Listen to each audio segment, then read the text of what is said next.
One-step solution for your travel needs. Make your fun holidays. See the world, feel the smile. Mad Rabbit, India's finest audio wearable brand, starting at 999. அப்போ உண்மையிலுமே நாங்கள் நவீனோட நிலைமையில் இருந்தோம். நானும் பிரசன்னாலாம் என்னது சுத்தமாக காசு இல்லாத ஒவ்வொரு நாள் அட்வென்ச்சராக இருக்கும். அதையே சினிமாவை யாரும் பண்ணல, நம்ம பண்ணலான்னு யோசிச்சது தான் அது. இந்த சினிமா பண்ணும்போது வந்து ஒரு யூடியூப் வீடியோ மாதிரி பண்ணிடக்கூடாது. ஆக்சுவலி அந்த பொண்ணோட கேரக்டர்லேருந்து பார்க்கும்போது அவங்க பண்ணது சரிதான். அவசரப்பட்டு கல்யாணம் பண்ணிட்டேன்னா அவனுக்கு நல்லதுன்னு ஒன்று செய்ய போகும்போது அவனோட ஸ்டாண்டுக்கும் இந்த பொண்ணோட ஸ்டாண்டுக்கும் கிளாஷ் ஆகிறதா. It is a clash between two good people அப்படிங்கிறது மாதிரி தான். இன்றைக்கி வந்து ஒரு மனுஷனோட மதிப்புங்கிறது வந்து அவனுடைய பர்ச்சேசிங் கெப்பாசிட்டியிலிருந்து தான் இருக்குது. அதுவும் ரொம்ப முக்கியமான ஆஸ்பெக்டாக இருக்குது. இது வந்து எல்லா உறவுகளுக்குள்ளேயும் இருக்குது. நீங்கள் வந்து அம்மா அப்பாவுக்கும் உனக்குமான உறவு, அம்மாவுக்கும் உனக்குமான உறவு, ஒய்ஃபுக்கு உனக்குமான உறவுக்குள்ள பணமும் இருக்குது. எல்லா உறவும் பண உறவு தான் அப்படிங்கிறதையும் புரிஞ்சுக்கணும். எல்லா உறவும் அதுக்காக வெறும் பண உறவு மட்டும் இல்லை. அந்த பொண்ணு அவன்கிட்ட சொல்கிறது அதுதான். நீ பேசும்போது நான் கேட்டுக்கிறேன், நான் ஒரு தடவை கோவத்தில் ஒன்று சொன்னங்கிறதுக்காக நீ இவ்வளோ எடுத்து வச்சுப்பேன்னா அவன் அடிக்கிறான். நீ ஏன் ஷூஸில் நின்று எப்போ பார்ப்பேன்? ஒரு சீனை அப்படியே 180 டிகிரி ஆப்போசிட்டில் கூட ட்ரீட் பண்ணலாம். எமோஷனல் சீனை அப்படியே காமெடியாக கூட மாற்றலாம் அப்படிங்கிறது. அது நல்லா இருக்கே. இது அது பாக்யராஜ் சார் பண்ணியிருக்காரு.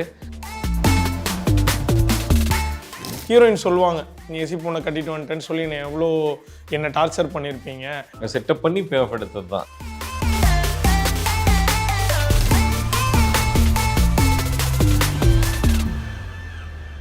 வாழ்த்துக்கள். ஃபர்ஸ்ட் ஆஃப் ஆல் பயங்கரமாக போயிட்டுருக்கு படம். இந்த டிஸ்கஷனில் வந்து there's a lot to discuss. I will start with this. அதாவது வந்து முதல்ல ஒரு யூடியூபர்ஸ் சேர்ந்து ஒரு படம் பண்ணுறாங்க. இது ஒரு யூடியூப் வீடியோவாக இல்லாமல் அது ஒரு சினிமாவாக இருந்தது. ஃபார் த ஃபர்ஸ்ட் டைம் எனக்கு எப்படின்னா, இதுக்கு முன்னவும் சரி இதுக்கு அப்புறமா வரக்கூடிய ஒரு யூடியூபர்ஸ் டீம் ஒரு படம் பண்ணால் அது படமாக இருக்கணுன்ற ஒரு எக்ஸாம்பிள் செட் பண்ண மாதிரி இருந்தது ப்ரோ. அது பயங்கரமாக இருந்தது. ஒரு சினிமாவாக தான் இருந்தது, அது யூடியூப் வீடியோவாக இல்லை. அதுக்கே ஃபர்ஸ்ட் ஆஃப் ஆல் ஒரு பெரிய கங்க்ராட்ஸ் உங்களுக்கு. ஸோ அந்த டிஃப்ரென்ஸ் உங்களுக்கு அந்த ஒரு ப்ரெஷர்ஸ் இருந்ததா ப்ரோ? ஃபர்ஸ்ட் ஆஃப் ஆல் ரொம்ப ரொம்ப நன்றி. மற்றவங்க ப்ரெசன்ட் மீடியா எல்லாரும், நீங்களும் நல்ல நல்ல ரிவ்யூஸ் கொடுத்து பண்ணியிருந்தவங்க எல்லாத்துக்கும் ரொம்ப நன்றி. வேர்ட் ஆஃப் மவுத் மூலிமா பயங்கரமாக பாசிட்டிவ் ஸ்ப்ரெட் பண்ணி படத்துக்கு பயங்கர ஃபுட்ஃபால் இன்க்ரீஸ் பண்ணியிருக்கிற எல்லாத்துக்கும் ரொம்ப நன்றி. நீங்கள் கேட்ட இதுபடி என்னென்னா, அந்த எனக்கு இதில் இன்னொரு சந்தோஷம் என்னென்னா, அதை நீங்கள் அச்சீவ் பண்ணுறேன்னு சொல்கிறது ரொம்ப சந்தோஷமாக இருக்குது. கிட்டத்தட்ட நக்கலைட்ஸில் ஒர்க் பண்ண டெக்னிக்கல் டீமில் ரொம்ப பெரிய டெக்னீஷியன்ஸ் இதில் புதுசாக இன்க்ளூட் பண்ணாமே நாங்கள் அதை பண்ணியிருக்கோங்கிறது வந்து இன்னும் ரொம்ப சந்தோஷம். அது அவங்களுக்கு, அந்த டெக்னீஷியன்ஸ்க்கான கிரெடிட். இப்போது நக்கலைட்ஸில் எடிட் பண்ணுற இந்த கண்ணனே தான் இதுக்கும் பண்ணியிருக்காரு. சுஜித் அவரே தான் பண்ணியிருக்காரு. சினிமாட்டோகிராஃபி, மியூசிக் வந்து வைஷாக் ஒரு நியூ கம்மர் தான். அந்த ப்ரெஷர் நாங்கள் என்ன ஐ மீன் லைக் அந்த டாக் இருக்கக்கூடாது அப்படின்னு யோசிச்சிருந்தோம். என்ன சொல்கிறது, சினிமா பண்ணும்போது வந்து ஒரு யூடியூப் வீடியோ மாதிரி பண்ணிடக்கூடாது அப்படின்னு எல்லாரும் சொல்லிடக்கூடாதுங்கிறது பேக் ஆஃப் த மைண்ட் இருந்துச்சு. பட் நாங்கள் என்னென்னா அதில் அதிகமாக கான்சென்ட்ரேட் பண்ணாமல் படத்தை எப்படி டெலிவர் பண்ணலாங்கிறதுல அதிகமாக கான்சென்ட்ரேட் பண்ணிக்கலாம். ஏன்னா அதை வச்சு நம்ம ஒன்றும் பண்ண முடியாது இல்லையா. ஐயோ அப்படி சொல்லிடுவாங்களோன்னு நினச்சிட்டு நம்ம போய் வேலை செய்ய முடியும். ஸோ நமக்கு இந்த ஒரு நாங்கள் யூடியூப்லேயே வந்து அதிகம் வெப் சீரிஸுக்கு தான் நக்கலைட்ஸ் வந்து ஒன்று நீங்கள் பார்த்துருந்தீங்கன்னா, நாங்கள் எங்களுக்கு அங்கேயே என்ன சொல்லுவாங்கன்னா, நீங்கள் இங்கேயே வந்து கொஞ்சம் குவாலிட்டியாக பண்ணுறீங்க, பட் சினிமா மாதிரி பண்ணுறீங்கன்னு யூடியூப் எங்கள் கம்யூனிட்டியில் யூடியூப்பில் இருக்கிறவங்க, யூடியூப் கம்யூனிட்டியில் இருக்கிறவங்க வந்து சொல்லுவாங்க நக்கலைட்ஸில். அதே எங்களுக்கு ரொம்ப அதிலிருந்து ஹானஸ்டாகவும் இருக்கணும் அப்படின்னு தான் நாங்கள் பண்ணியிருந்தோம். ஸோ இதுக்கு அடுத்தபடியாக வந்து அதனுடைய பியூட்டிஃபுல்லான ஜாகிரஃபி, அந்த லேண்ட்ஸ்கேப்ஸ் ரொம்ப அழகாக இருந்துச்சு. மணிகண்டன் அவர்களுடைய அந்த மார்க்கெட் சேஸ் சீனாக இருக்கட்டும், இல்லை ஸ்டார்டிங்கில் இந்த ஒரு ஓப்பனிங் ஒரு மூட் செட் பண்ணுறது, அந்த டைட்டில் ட்ராக் ஒன்று வரப்போ இவர் மணிகண்டனுடைய லைஃப் இதுதான், காய்கறி வாங்கிட்டு போவார், எதையும் மிஸ் பண்ண மாட்டார், கணக்கு பண்ணிகிட்டே வந்து ஒரு மார்க்கெட்டில் போய் ஒரு எனக்கு அந்த இடமே நல்லா இருந்துச்சு. லைக் இன்ட்டு அதுக்குள்ளே போன மாதிரி இருந்துச்சு. நான் அப்படி நினைப்பேன், ஒரு படம் பார்க்குறப்ப சரி அந்த லேண்ட்ஸ்கேப்புக்குள்ளே என்னை கூப்பிட்டு போயிட்டீங்கன்னா சூப்பர்ப்பான்னு நினைப்பேன். அதை பயங்கரமாக பண்ணியிருக்கீங்க. நீங்கள் சூஸ் பண்ணது அதுக்கான பிளானிங்ஸ் மட்டும் சொல்லுங்கள். என்னென்னா அது வந்து அந்த கிரெடிட் நாங்கள் வந்து, நான் லைவ் லொக்கேஷன் ஷூட்டிங்கை ரொம்ப எனக்கு ரொம்ப பிடிக்கும், எனக்கு ரொம்ப விரும்புகிற ஒரு பர்சன். ஆனால் அதுக்கு ரொம்ப நான் தேங்க்ஸ் சொல்லணும்னா மணி சாருக்கும் மணிகண்டனுக்கும் ப்ரொடக்ஷன் டீமுக்கு தான் சொல்லணும். நாங்கள் கோயம்புத்தூர் ஃபுல்லாக இப்போ நாங்கள் யூடியூப்பில் பண்ணும்போது ஷூட் பண்ணுறதுங்கிறது வேறு. ஒரு சினிமாவாக அங்கே வந்தால் அவர் வந்தால் சில ஆக்டர்ஸ் வந்து ரொம்ப ரிலக்டண்ட்டாக இருப்பாங்க வெளியே வந்து பண்ணுறதுக்கு.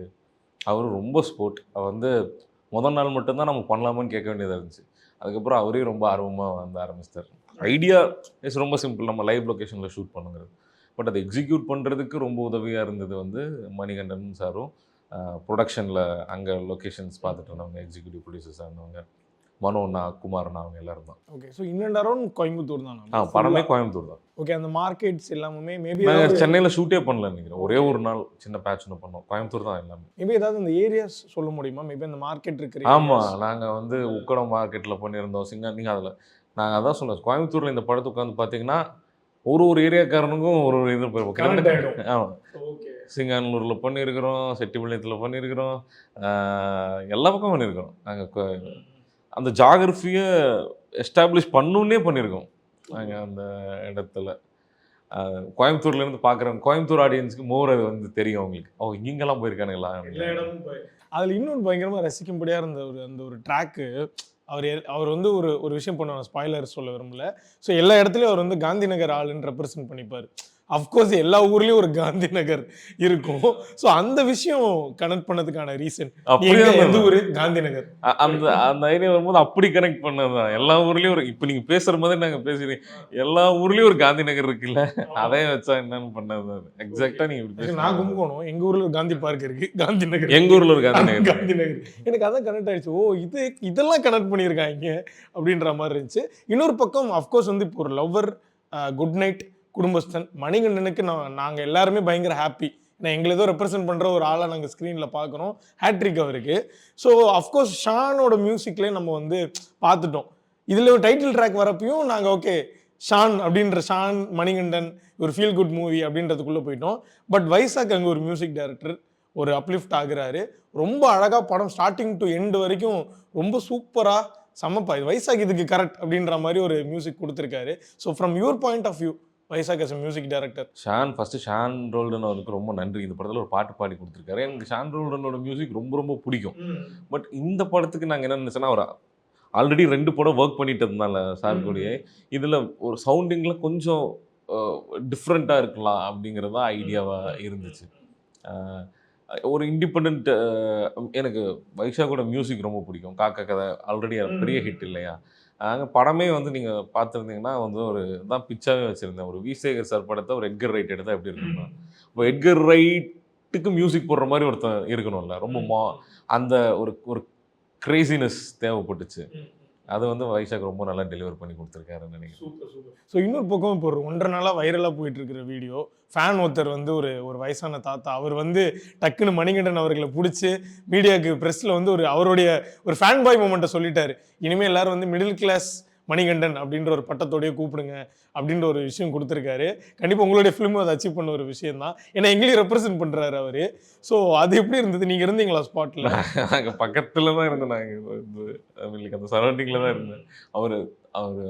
அவர் ரொம்ப, அந்த தாத்தா வந்து ரொம்ப ஹாப்பி ஆகிட்டு அவர் வந்து சொன்னார். மணிகண்டன் ரொம்ப வெர்சட்டிலான ஆக்டர். அவர் மிடில் கிளாஸாக பண்ணுறதுனால ரொம்ப மிடில் கிளாஸை ரெப்ரசென்ட் பண்ண மாதிரி பண்ணுறாரு. He's very versatile actor. நீங்கள் வேறு ஜானரில் கூட ஒரு ஃபியூச்சரில் பார்க்கலாம். ஓகே. அடுத்த சில கதைகள்லாம் ரொம்ப இன்ட்ரெஸ்டிங்காக இருக்குது அவருக்கு.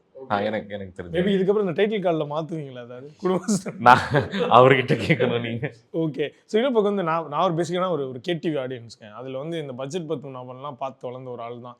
எனக்கு என்னென்னா, இந்த ஜென்னோட பட்ஜெட் பத்மநாபனா நான் குடும்பஸ்தனை பார்க்குறேன். எனக்கு வந்து ஃபர்ஸ்ட் ஆஃப் பயங்கரமாக இருந்தது. ஒரு ஸ்டேஜுக்கு மேலே எனக்கு நான் அந்த கேரக்டரோட கனெக்ட் பண்ணி எனக்கு ப்ரெஷர் ஆக ஆரம்பிச்சிருச்சு.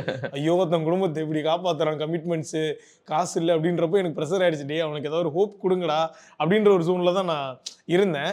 பட் அந்த நீங்கள் அஃப்கோர்ஸ் அது கண்டென்ட்காக வச்சுருப்பீங்க. மணிகண்டனுடைய ப்ரெஷரை ஆடியன்ஸ் வந்து ரியலைஸ் பண்ணுன்றதுக்காக மேபி உங்களோட point of view in writing that character இவ்வளோ ப்ரெஷர் கொடுக்கணும். ஏன்னா அடுத்தடுத்து ஒரு இறங்கிட்டே தான் இருக்கும் அவருக்கு சிச்சுவேஷன்ஸ். இந்த என்ன சொல்கிறது, இந்த படம் எழுத ஆரம்பிக்கும் போது நானும் பிரசன்னா இதோட நான் ரைட்டர், ஸ்டோரி ஸ்க்ரீன் பிளே நானும் அவர் பண்ணியிருக்கோம், டயலாக்ஸ் அவர் பண்ணியிருக்காரு. அண்ட் என்னென்னா, நாங்கள் எழுத ஆரம்பிக்கும் போதே என்னென்னா, அது ஒரு அட்வென்ச்சர் படம் பண்ணலாம். எனக்கு நானும் பயங்கரமான ஒரு செர்ஜியோ லியோனி ஃபேனு, அவரும் பயங்கர வெஸ்டர்ன் படத்தோட செர்ஜியோ லியோனி ஃபேன். போர் அடிச்சதுன்னா என்ன படம் பார்ப்போம்னா செர்ஜியோ லியோனி படம் பார்ப்போம். அந்த ரொம்ப பிடிக்கும், அந்த கம்ஃபர்ட் வாட்ச். ஒரு அட்வென்ச்சர் படம் பண்ணணும்னு ரொம்ப ஆசை இருந்துச்சு.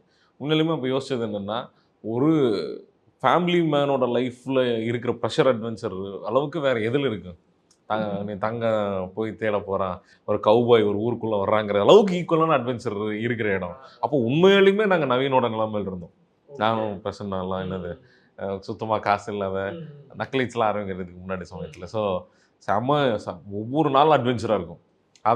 அதையா சினிமாவை யாரும் பண்ணல, நம்ம பண்ணலான்னு யோசிச்சது தான் அது. அந்த ப்ரெஷரு என்ன சொல்கிறது, நமக்கே அதை திரும்பி பார்க்கும்போது ரொம்ப ஃபன்னாகுது இல்லை? அப்படி ப்ரெசென்ட் பண்ணணுன்னு தான் நாங்கள் அதை டிசைன் பண்ணியிருந்தோம். அது டெலிவரி ஆகிருக்குதுங்கிறது ரொம்ப ரொம்ப சந்தோஷமாக இருக்குது. ஓகே. இல்லை அஃப்கோர்ஸ் அது பயங்கரமான கனெக்ட் எனக்குலாம். நான் வந்து என்னைக்கு செகண்ட் ஹாஃப்லேயாவது இவனுக்கு ஏதாவது ஹோப் கொடுத்துருங்கடா நவீனுக்கு அப்படின்ற மாதிரி தான் நான் நினச்சிட்டு இருந்தேன். ஸ்க்ரீன் ப்ளே ஸ்கெலட்டனாகவே ரொம்ப சூப்பராக இருந்துச்சு. இப்போ நீங்கள் சொல்லும்போது எனக்கு அது இன்னும் கனெக்ட் ஆகுது. ஒரு ஃபேமிலி மேனோட ப்ரெஷரில் இருக்கிற அதான் ஒரு பெரிய வில்லன் இல்லை, ஆனால் லைஃபோட சுச்சுவேஷன்ஸே எவ்வளோ பெரிய வில்லனாக இருக்க முடியும் அப்படிங்கிறது. அவனை போட்டு அப்படி ப்ரெஷர் பண்ணும். அவன் அங்கேருந்து அவே ஆகி வீட்டுக்கு ஒரு நாட்டுக்கோழி வாங்க போவான், அங்கே ஒரு அட்வென்ச்சர் நடக்கும். நீங்கள் சொல்கிறதுனால நான் கனெக்ட் பண்ணிக்கிறேன். சீரியஸாகவே அதுதானே பிரதர். இன்னைக்கு வந்து ஒரு என்ன சொல்கிறது, வீட்டுக்கு ஒரு சொந்தக்காரங்க காசு இல்லாதப்போ வந்துட்டாங்கன்னா என்னங்கிறதே ஒரு பெரிய அதுதான் அட்வென்ச்சர். பட் இதுக்கு அடுத்தபடியே பயங்கரமாக ரசிக்க வச்சது குரு சோமசுந்தரமுடைய கேரக்டர். அஃப்கோர்ஸ் மணிகண்டனோட கேரக்டர் மாதிரியே குரு பயங்கரமாக பண்ணியிருக்காரு, சொல்லவே வேணாம் அவரை. நீங்கள் அந்த கேரக்டருக்கு அவருன்றது தான் சூஸ் பண்ணிட்டீங்களா? ஆக்சுவலி அந்த கேரக்டர் வந்து சார் பண்ணால் நல்லா இருக்கும்னு தான் எங்களுக்கு ஆரம்பத்தில் இருந்த ஐடியா. ஆனால் என்னென்னா மின்னல் முரளியெல்லாம் வந்து அவர் ஒரு ரேஞ்சில் இருந்தார். நாங்கள் கேட்கலாமா அவர்கிட்ட, வேணாமா, எப்படி ஒர்க் பண்ணுறதுக்கு, என்ன அவர் இந்த கேரக்டருக்கு பண்ணுவாரா அப்படின்னு ரொம்ப யோசனையாக இருந்துச்சு. வேணாம் அப்படின்னு வேறெல்லாம் யோசிச்சு பார்த்தோம். என்ன யோசிச்சாலும் ஒரு ஃபிட்டினே ஆகலை, யாருமே ஃபிட்டின் ஆகலை. அப்புறம் சரி கேட்போம், வந்தால் வரட்டும், எல்லாட்டி போட்டு நம்ம கேட்காமையே ஒன்றுமேன்னு சொல்லிட்டு அவருக்கு அனுப்பிச்சா. ஒரு 2 நாளில் படிச்சுட்டு சொல்ல அந்த கேரக்டரோட ஆர்க்கை டிசைன் பண்ணுறதுக்கு குரு சாரோட இன்புட்ஸுமே ரொம்ப ஹெல்ப்ஃபுல்லாக இருந்துச்சு எங்களுக்கு ரைட்டிங்கில். நான் சொல்கிறேன், நாங்கள் அவருக்கு படித்து சொன்ன சஜஷன்ஸ்லேருந்தும் ரொம்ப வேல்யூபிளான சில சஜஷன்ஸ் சொன்னார். அதை நாங்கள் இன்கார்பரேட் பண்ணோம் படத்தோட அந்த கேரக்டரோட ஆர்க்குக்குள்ளே. ஒரு நல்ல ஆக்டர் உள்ளே வந்தது வந்து எப்படி ஹெல்ப் பண்ணுதுங்கிறது ரொம்ப ஆச்சரியமாக தான் இருந்துச்சு, ஒரு லேர்னிங்காக இருந்துச்சு. ஸோ உங்களுக்கு அது சூப்பராக இருந்திருக்கும்ல, லைக் ஃபிலிம் மேக்கிங் ப்ராசஸில் நீங்கள் சொன்ன மாதிரி மணிகண்டன் ஒரு பயங்கர வெர்சடைல் ஆக்டர், அவர் இதுக்கு ஃபிட் ஆகிட்டார். இப்போ நவீன் ரோலில் தான் அவர் பண்ண முடியும். பட் குரு சாருக்கு நிறைய காமிக்கலான மொமெண்ட்ஸ் இருந்தது. அவர் ஒரு மாதிரி வில்லனாகவும் இருப்பார், காமெடியும் பண்ணுவார், தன்னை காமிக்கலாமும் மாற்றிப்பார். ஸோ உங்களுக்கு இந்த 2 ஆக்டிங் வாங்குற அந்த ஃபிலிம் மேக்கிங் ப்ராசஸ் நல்லா இருந்திருக்கும்ல. ஸோ அப்படி சொல்லுங்கள். 2 டிஃப்ரெண்ட் அப்ரோச்சஸ். மணி சார் கூட வந்து நாங்கள் முன்னாடி ரொம்ப டிஸ்கஸ் பண்ணிட்டோம், என்ன மாதிரி பண்ணணும் அப்படிங்கிறதெல்லாம். பட் அவரோட இது வந்து என்ன சொல்கிறது, அவர் ரொம்ப எக்ஸலண்ட்டான ப்ரிசைஸான ஒரு ஆக்டர். அவர் சீக்கிரமாக ஒரு 2 டேக்கில் வந்து அதை பிடிச்சிக்குவார். அண்ட் அவரால் நார்மலாக பேசிகிட்டு இருப்பார். இப்படி அந்த எமோஷ்னல் சீன்லாம் இருக்குல்ல, ஜாலியாக பேசிட்டு சடனாக ஒரு எமோஷன் பண்ண முடியுறது வந்து அவரோட டைப். அது குரு சார் கூட வந்து டோட்டலி டிஃப்ரெண்ட். அவர் வந்து கொஞ்ச நேரம் வந்து அவர் கதை எல்லாமே ஃபுல்லாக தெரியும், அவரும் பேசிட்டோம். அவர் கொஞ்சம் வார்ம் அப் ஆவார் ஒரு இது பண்ணுறதுக்கப்புறம். அவரு அதுக்கப்புறம் ஒன்று டெலிவர் பண்ணுவார், எக்ஸலண்ட், பயங்கரமாக இருக்கும். அதுதான் குரு சாரோட அட்வான்டேஜ்.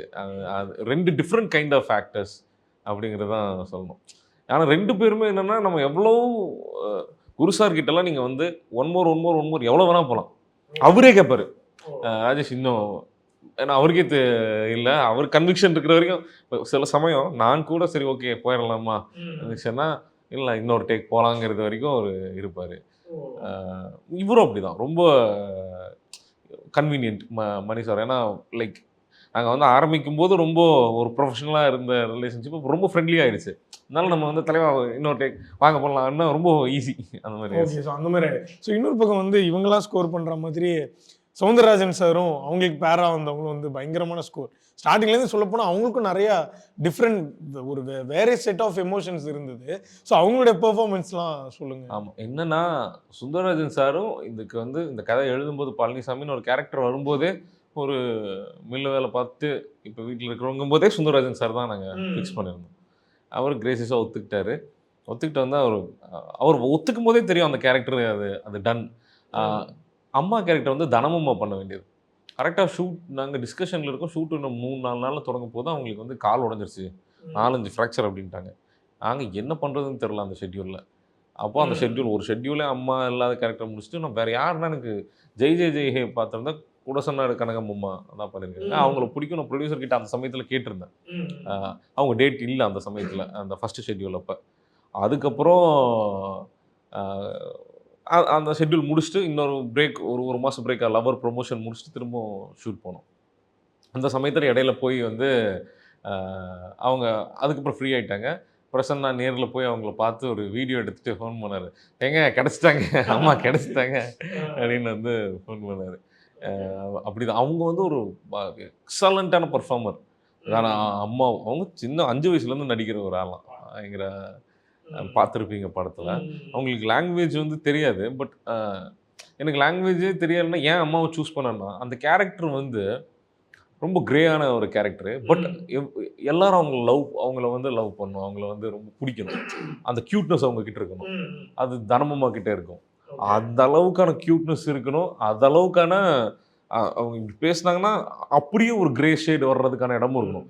அது வந்து குடசன்னாடு கனகம்மா மாதிரி ஒரு பர்ஃபார்மர் இல்லாமல் வாய்ப்பே இல்லை. ஸோ அஃப்கோர்ஸ் உங்கள் பாயிண்ட் ஆஃப் வியூவில் நீங்கள் இந்த மாதிரி ஒரு ஈச் கேரக்டருக்கு இவ்வளோ தேடல்கள் போயிருக்கீங்க. எனக்குன்னா டேரக்டர் சுந்தரராஜன் சார் வந்து அவர் எல்லா எமோஷனும் ஈஸியாக ஹேண்டில் பண்ணாருன்னு எனக்கு தோணுது. ஸ்டார்டிங்கில் அவர் வந்து அந்த மூட்டு வலிக்கு ஒன்று தடவிட்டு ஒரு ரியாக்ஷன் சார் வந்து ஒரு 2வது டேக் கேட்டாலே அவர் வந்து ஃபர்ஸ்ட் டேக் டெலிவரி பண்ணிடுவார். 2வது டேக் நம்ம கேட்க வேண்டிய அவசியமே இருக்காது. அண்ட் அவரோட தியரி ஆஃப் ஆக்டிங் வந்து ரொம்ப டிஃப்ரெண்ட். இவங்க ஒரு இதுனா அவரு வேற இடத்து அவர்கிட்ட லேர்ன் பண்ணதும் ரொம்ப ஒரு வித்தியாசமான ஒரு அனுபவம் தான். சார் நிறைய டேக் போனால் கொஞ்சம் வந்து இதாக அவரோட இது டவுன் ஆயிரும் மேக்ஸிமம். அதனால அவரோட ஷாட் இருக்கும்போது மட்டும் ரொம்ப பர்ஃபெக்டாக பண்ணுவார். ஆனால் ஃபர்ஸ்ட் டேக்ல பயங்கரமாக பண்ணுவார். ஃபர்ஸ்ட் இல்லை திடீர்னு அவருக்கு ஏதாவது தோணிருச்சுன்னு வைங்களேன், இன்னொரு டேக் அவரே கேட்டு பண்ணுவார். அந்த மாதிரியான ஒரு மணிகண்டன் பயங்கரமாக பிரேக் ஆனதே வந்து அவங்களோட ஒய்ஃப் வந்து நான் உன்னை கல்யாணம் பண்ணது தான் ஏன் தப்புன்னு சொல்லிட்டு போகிறாங்க. அந்த வார்த்தையை அவங்ககிட்டேருந்து அவர் எதிர்பார்க்கல. ஏன்னா இவங்க தான் உலகம்னு இருக்காரு. வீட்டில் அம்மா அப்பாவும் ஒரு பக்கம் ப்ரோக் பண்ணிட்டாங்க. இப்போ இவங்களும் அந்த வார்த்தை சொன்னப்போ அதுக்கான மேபி இவங்க அதுக்கான சாரி கேட்கலையோன்னு எனக்கு ஒன்று தோணிகிட்டே இருந்தது. இவங்க ஒய்ஃப் ஏன்னா அதை வந்து எக்ஸ்பிளைன் பண்ணுவார். உடஞ்சி இவருக்கு ஒரு பாசிட்டிவ் நடந்து குடும்பமே வந்து என்னடா உனக்கு பிரச்சனைன்னு கேட்குறப்போ இந்த அந்த டைலாக் சமம் பிரதர். உண்மையிலே அதோட ரைட்டிங் ஃபினாமினல். அது பணத்தை எடுத்து இதுதான் நவீன், இது இல்லைன்னா நான் கிடையாதுன்னு சொல்கிறப்போ அது வந்து அந்த டைலாக்ஸ் எல்லா கிரெடிட்டும் பிரசன்னா. ஓகே. ஸோ அஃப்கோர்ஸ் பிரசன்னாக்கு ஒரு பெரிய கங்க்ராஸ் ஆக்சுவலாக. ஸோ என்னன்னா அவங்க அது முடிச்சுட்டு ஒய்ஃப் திட்டுறப்போ மேபி அதுக்கான ஜஸ்டிஃபிகேஷன் கொடுக்கலன்னு எனக்கு தோணுச்சு. என்னன்னா சரி அப்படிதான் நடக்கும். நாங்கள் ஏன் அப்படி யோசிச்சிருந்தோம், நான் ஆக்சுவலி பார்த்தா நவீனுமே இப்போ வெண்ணிலா கிட்ட சாரி கேட்டிருக்கணும்.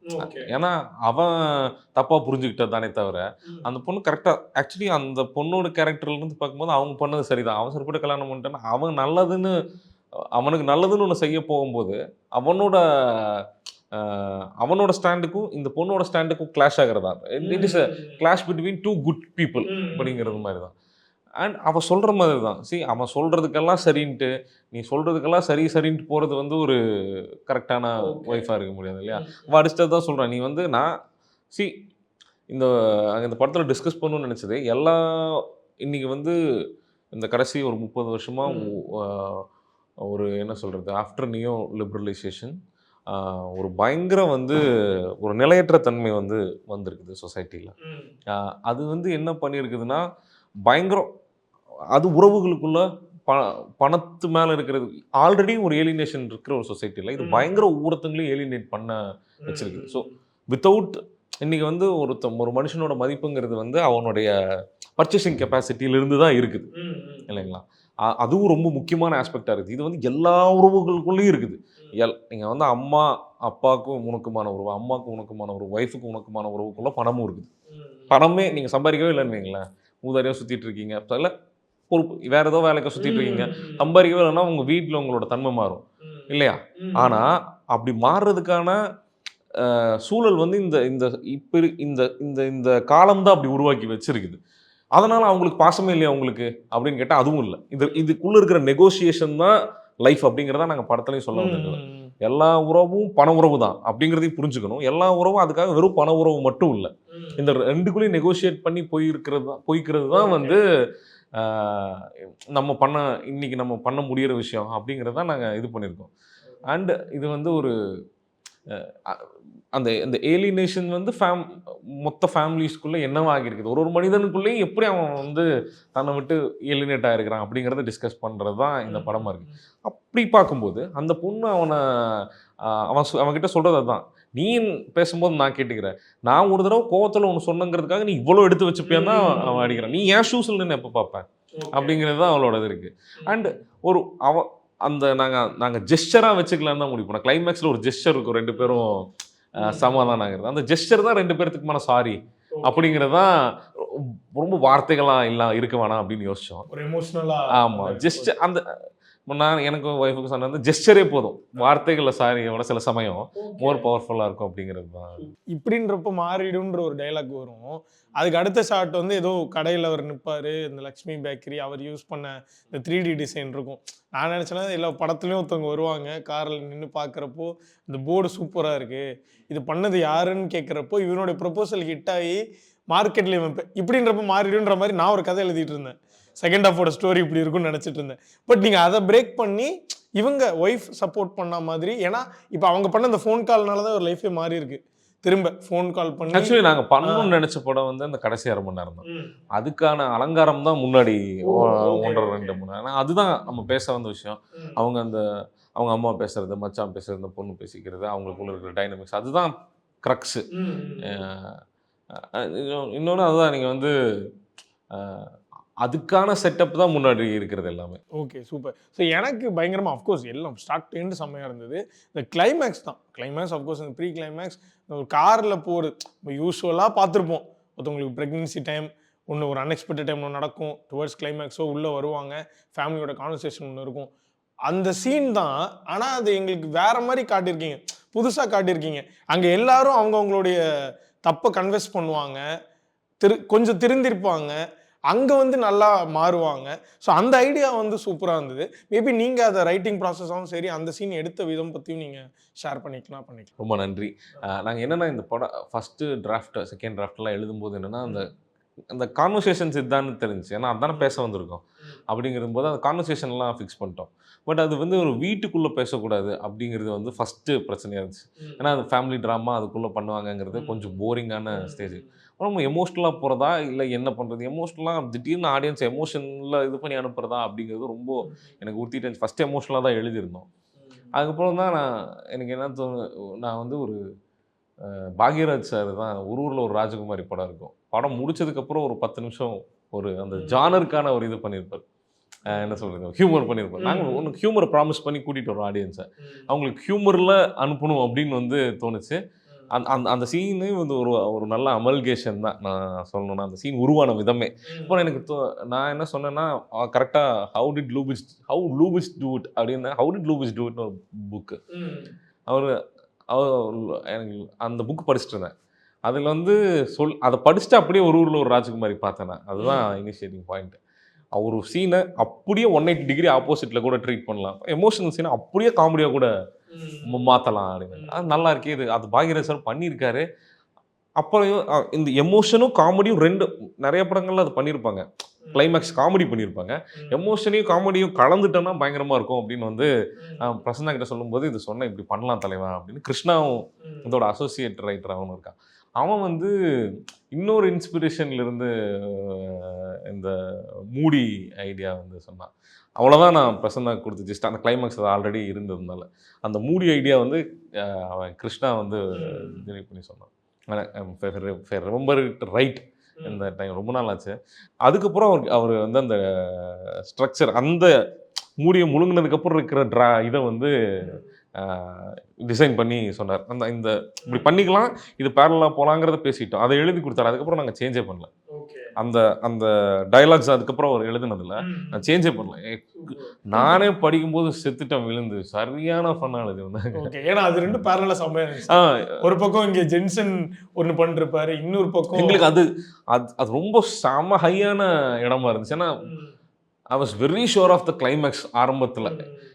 சில பேர்த்துக்கு அது ஏன்னா எனக்கு ஒரு என்ன சொல்கிறது, சில பேர் வந்து டூ எக்ஸ்பெரிமெண்டலாக இருக்குன்னு கூட நினைக்கலாம். ஏன்னா ஒரு காமெடி எமோஷனல் ரெண்டு எப்படி ஒரே இடத்துல பிளெண்ட் ஆகுறதுன்னு நான் ரொம்ப எக்ஸைட்டடாக இருந்தேன். ஆடியன்ஸ் எப்படி நான் ரொம்ப எக்ஸைட் பண்ணுச்சு. எனக்கு வந்து அது கிராக் ஆனது, நாங்கள் அதை டெலிவர் பண்ணது, நான் அங்கே அதை ஷூட் பண்ணது ரொம்ப என்ஜாய் பண்ணேன்னா ஆடியன்ஸ் எப்படி ரிசீவ் பண்ணுவாங்கன்னு உண்மையிலுமே ரொம்ப க்யூரியஸாக இருந்தேன். And so happy. அது வந்து ஆடியன்ஸ் எல்லாம் என்ஜாய் பண்ணாங்க. பயங்கர ஒர்க் ஆயிடுச்சு. நானும் பயங்கரமாக என்ஜாய் பண்ணிருந்தோம். Okay super. ஸோ இன்னொரு பக்கம் வந்து இப்போ ஸ்டார்டிங்கில் ஒரு ஒரு ஒரு சீக்வன்ஸ், ஃபேமிலி சீக்வன்ஸ், எல்லா ஃபேமிலியுமே இருக்கக்கூடிய ஒரு டாக்ஸிக் ரிலேட்டிவ்ஸ் அவங்க என்ன பேசுகிறாங்க ரூமர்ஸ்ன்றப்போ அந்த சாப்பாடு சர்வ் பண்ண வரப்போ அவங்களுக்கு ட்ரெஸ்ஸில் எழுதியிருக்கும் எஸ்சின்னு எழுதியிருக்கும். அந்த டைலாக் நான் எதிர்பார்க்கல. திடீர்னு அந்த இவங்க ஏதோ ஃபேமிலி ரூமர்ஸ் சொல்லிட்டு இருந்தாங்க, திடீர்னு பார்த்தா எஸ்சின்னு போட்டிருக்கீங்க, இப்படி வெளிப்படையாக வர ஆரம்பிச்சிட்டிங்களான்ற மாதிரி அவங்க கேட்பாங்க. எனக்கு ஏதோ அந்த இடத்துல இவங்க வேற ஏதோ ஒன்று பேசிகிட்டு இருந்தாங்க, திடீர்னு வேற ஏதோ பேசிட்டாங்கன்னு நான் இருந்தேன். பட் டுவர்ட்ஸ் கிளைமேக்ஸ் வரப்போ ஹீரோயின் சொல்லுவாங்க, நீ எஸ்சி பொண்ணை கட்டிட்டு வந்துட்டேன்னு சொல்லி என்னை டார்ச்சர் பண்ணியிருப்பீங்க அப்படின்றப்போ அது வண்டியோட கனெக்ட் பண்ணி போதும் நிறுத்துங்க இவ்வளோ வருஷம் பண்ணியாச்சுன்னு சொல்கிறது மேபி கனெக்ட் இருக்கா பிரதர்? இது நீங்கள் வாண்டடாக வச்சதா ரைட்டிங்லையுமே? சரி. ஆமாம் அது டிசைன் பண்ணது தான். இது வந்து ஆமாம் ஆப்வியஸ்லி செட்டப் பண்ணி தான் நான் பே ஆஃப் எடுக்க முடியும். செட்டப் பண்ணி பே ஆஃப் எடுத்தது தான். இது எல்லாமே எனக்கு திரும்ப யோசிக்கும் போது அங்கே போக வேண்டியதாக இருக்குது. ரிலேட்டிவ்ஸ் காசப் இருக்கலான்னு முடிவு பண்ணிட்டோம். ஏன்னா அந்த ஃப்ளேவர் இருக்கலாம், செம்மையாக இருக்கும்னு. நான் வந்து ஒன்று எனக்கு if I remember it right, நான் வந்து ஒரு இது எழுதி இந்த கதவை சாத்துறது, அதுக்கு முன்னாடி வேறு ஏதோ ரஃபா அந்த ஒன்று தான் நான் இது பண்ணி கொடுத்தேன்னு நினைக்கிறேன். எடுத்து இந்த மாதிரி பண்ணலாமான்னு அதை வந்து பிரசன்னா வந்து பார்த்துட்டு அவர் ஒரு வெர்ஷன் மாற்றி கொடுத்தாரு. நான் எஸ்சி இதெல்லாம் ஆடே பண்ணல. அந்த ஜோக்கெல்லாம் அதில் அந்த இதில் எதுவுமே இல்லை. அது ரொம்ப சூப்பராக அது படிக்கும்போதே தெரிஞ்சது. அந்த இதில் ரொம்ப நல்லா இருந்துச்சு அந்த கான்வர்சேஷன். அது வந்து அது ரொம்ப நான் இதை படித்த போது ஸ்கிரிப்டாக ரொம்ப என்ஜாய் பண்ண இடங்கள் அது ஒன்று. சூப்பருங்க. ஸோ ஏன்னா அது கிளைமேக்ஸோட கனெக்ட் பண்ண நல்லா இருந்துச்சு. ஏன்னா அவங்க வந்து போதும் நிறுத்துங்க, இவ்வளோ நாள் இது பண்ணிட்டீங்க நிறுத்துங்கன்னு சொன்னது ஓகே. நீங்கள் சொன்ன நான் வந்து கொஞ்சம் மோர் செட்டப் பே ஆஃப் வந்து ரொம்ப பிடிக்கும், அந்த எக்ஸைட் பண்ணும். அதனால ஸோ இதுக்கு லாஸ்ட் பட் நாட் லீஸ்ட் நீங்கள் உங்களோட கதையோட ஓப்பன் பண்ணுறப்பையும் மூடியிலே ஓப்பன் பண்ணியிருக்கீங்க. முடித்ததும் எனக்கு அது ஒரு பயங்கர சர்ப்ரைஸ். முடிச்சு கரெக்டாக அடிக்கிறப்போ உங்கள் பேர் எனக்கு தெரிஞ்சு உங்கள் பேர் எந்த இடத்துல வேணால் வந்திருக்கலாம். அதில் அவ்வளோ பியூட்டிஃபுல் மூமெண்ட்ஸ். பட் இதுவும் பியூட்டிஃபுல்லாக தான் இருந்தது. என்னன்னா that is how we are as a பீப்புள்னு நினைக்கிறேன் நாங்கள். ஏன்னா அந்த கதை எழுதிட்டு கொடுக்கும்போது ஃபர்ஸ்ட் சீன் வந்து அவங்க குடிகாரங்களை காமிக்கிறது, அவங்க வந்து ஒரு தம்மை பற்ற வச்சுட்டு மிச்சம் எடுத்து சாப்பிட்டு அவங்க கல்யாணம் பண்ணி வைக்க போவாங்க அப்படிங்கிறது தான் இருந்துச்சு. கடைசியில் மூடுறாங்க அப்படிங்கிறது இருந்துச்சு. மணி சார் படிச்சுட்டு சொல்லும்போது தலைவா எக்ஸலண்ட்டாக ஓப்பன் பண்ணி முடிச்சிருக்கீங்க, அப்படி மூடியில் ஓப்பன் பண்ணி மூடியில் முடிச்சிருக்கீங்களேன்னு.